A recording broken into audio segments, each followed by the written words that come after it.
മഹാദേവന്റെ അനുഗ്രഹം എല്ലാ ഭക്തരിലും നിറയട്ടെ. ഭക്തരെ, ബന്ധങ്ങൾക്കിടയിൽ എപ്പോഴും വേണ്ടത് പരിഗണനയാണ്. എപ്പോൾ മുതൽ അവഗണിച്ചു തുടങ്ങുന്നുവോ അന്നു മുതൽ ആ ബന്ധവും അകലാൻ തുടങ്ങുന്നു. കോപം ദുർബലതയാണ്, ക്ഷമയും വിവേകവുമാണ് അതിൻ്റെ മറുമരുന്ന്. കോപം വന്നാൽ സ്വയം നിയന്ത്രിക്കണം. കോപം അടങ്ങിയതിനു ശേഷം വിവേകപൂർവം ചിന്തിക്കുക. ഒറ്റയ്ക്കിരിക്കുമ്പോൾ പലപ്പോഴും നിങ്ങളുടെ ചിന്തകൾ പഴയ ഓർമ്മകളിലേക്ക് പോയേക്കാം. എന്നാൽ നിങ്ങൾ ഒരിക്കലും ഭൂതകാലത്തിൽ കുടുങ്ങിപ്പോകരുത്.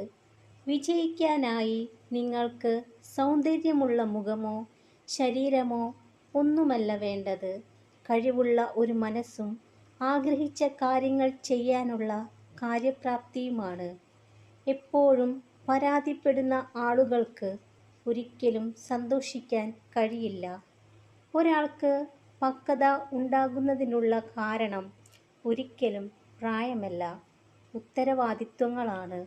ഭക്തരെ, അവസ്ഥ കണ്ടറിഞ്ഞു നൽകുന്ന സഹായങ്ങൾ എപ്പോഴും നല്ല മനസ്സുള്ളവരിൽ നിന്ന് ലഭിക്കുന്ന സമ്മാനങ്ങളാണ്.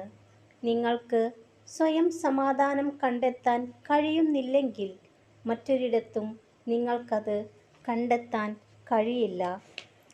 നിങ്ങളുടെ തോൽവി ചിലരുടെ സ്വപ്നമായിരിക്കും.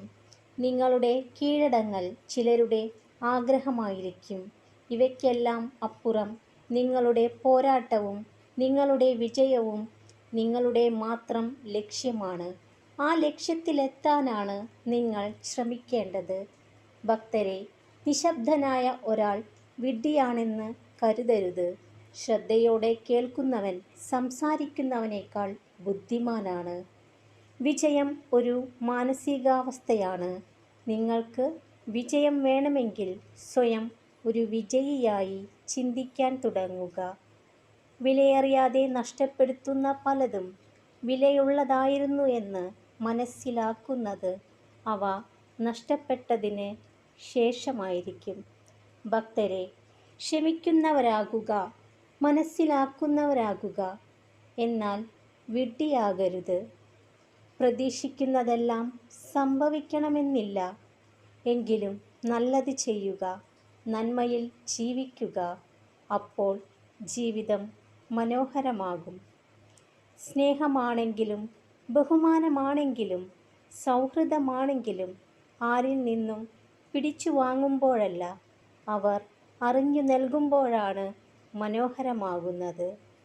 ജീവിതത്തിൽ നിങ്ങൾക്ക് ഒരുപാട് തോൽവികളുണ്ടാകും. എന്നാൽ ഒരിക്കലും സ്വയം തോൽക്കാതിരിക്കുക. എല്ലാ ഭക്തരും സന്തോഷത്തോടു കൂടിയിരിക്കുക. മഹാദേവന്റെ അനുഗ്രഹം എല്ലാവരിലും നിറയട്ടെ. ഓം നമഃ ശിവായ.